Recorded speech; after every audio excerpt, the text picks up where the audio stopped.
สอนนี่มันบานเจ้าไม่ได้คอยจองกันไปตามสบายเด้อเอาจองกันเด้อเอาไปพนักงานตุ้มบางเนาะพนักงานตุ้มบางเนาะพวกเสือมันเยอะมากเลยเฮ้ยไปลุงดาวมาแล้วคนตัวมาแล้วเนาะ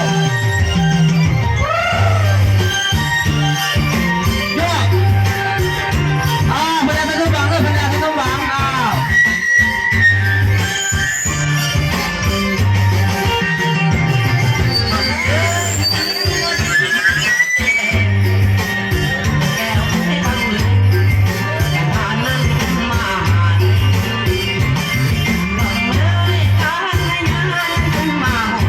เ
ดีๆก็ได้ละเพิ่มอีกหน่อยเอาเราแต่เจ้าจะกองหอบเจ้าจะผ่าตันพายิงกันไป